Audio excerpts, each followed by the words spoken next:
missionnaire oblate de Marie Immaculée, vicaire à la paroisse Sainte-Bernadette de Temento et agronome porteur du projet La ferme agricole cultivons l'avenir, qui fait la joie aujourd'hui de la population de Temento qui, en ce 3 mars, se réjouit d'accueillir Madame le ministre de la microfinance, Madame Victorine Dey, qui vient à notre secours parce que ce projet ça veut être un espoir dans le Barantakunda.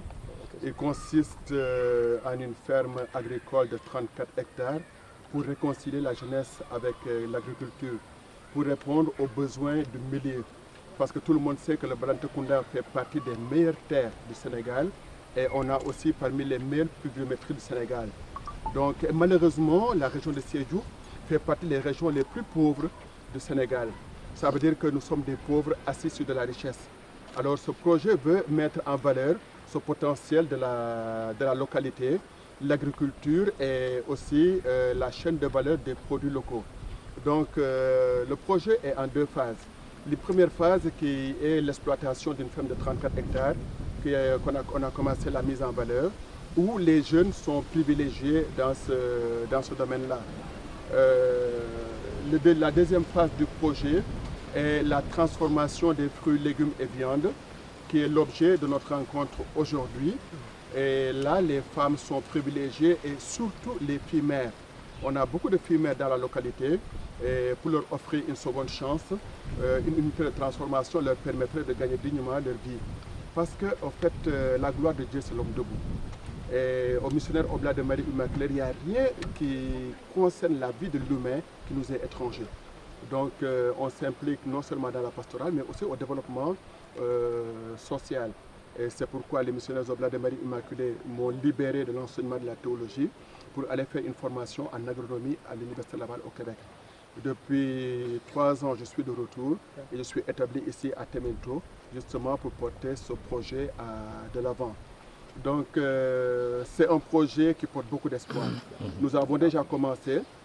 Il y a 7 jeunes qui travaillent déjà au niveau du champ. Et il y a 7 femmes aussi qui ont commencé l'unité de transformation. Elles ont déjà une formation. Présentement, nous faisons de la confiture de mangue, de la confiture de papaye, de la noix de pomme de cajou, des mades, du thol, la confiture de patates douces, et aussi la transformation de la noix de cajou. Malheureusement, il nous manque encore l'unité de transformation. La ministre nous vient à point nommé, vient à nos secours à point nommé parce que nous avions un partenaire en Italie qui est intéressé par l'unité de transformation et qui voulait financer à hauteur de 80%. Et les 20% restants, on devait les trouver. Dès qu'on a sollicité la ministre, elle n'a pas hésité. Elle a été très sensible à la cause parce que voyant l'intérêt qu'il y a, honnêtement, je suis émerveillé de sa sollicitude et de sa bienveillance. Vraiment, elle a pris la chose à cœur et aujourd'hui nous a promis de nous remettre le chèque qui nous permettra de couvrir ces 20%. Au-delà de ce chèque, elle s'engage aussi à nous accompagner. Parce que certes, c'est bien de produire, mais ensuite il faut commercialiser, il faut un encadrement. Et nous aurons besoin d'un encadrement, d'un appui dans la formation successive de celles qui vont y travailler. Nous avons besoin d'un appui, surtout dans la phase de commercialisation. Certes, on a des compétences pour la production, on a peut-être des compétences pour la transformation, mais il faut parfaire et voir aussi le reste de la chaîne. Donc en cela, nous comptons beaucoup sur le ministère qui puisse nous appuyer dans la formation et dans l'encadrement. C'est une très belle initiative qu'il fallait encourager. Il fallait être à côté des promoteurs parce que c'est le sens du ministère, hein, joindre les deux, l'économie sociale et solidaire à la microfinance. En quoi faisant?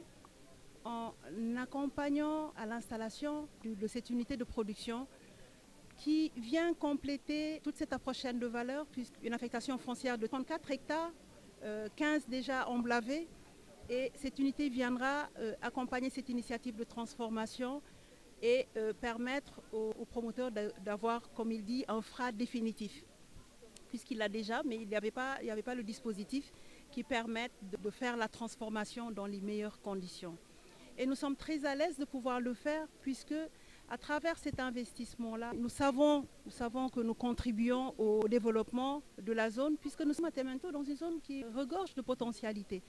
Nous avons l'anacarde, nous avons l'agriculture dans un sens général, puisque nous avons vu tout à l'heure tous les produits qui y sont transformés.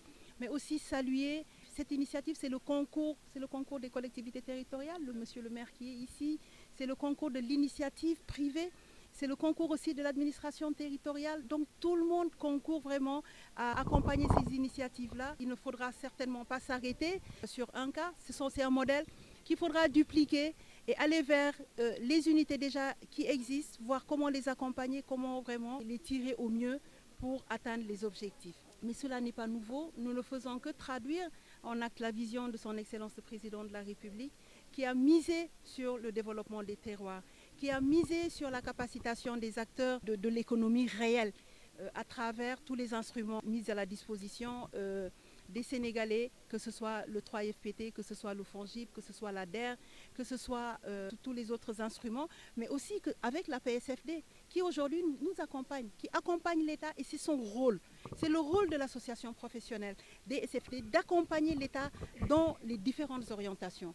Et c'est le rôle aussi du ministère de pouvoir valablement travailler avec cette association main dans la main, puisque le ministère de la microfinance, il est en charge de la promotion de la microfinance, et c'est à nous aussi de pouvoir tirer cette association au plus profond du terroir pour voir ce qu'il y a comme potentialité et accompagner ce développement.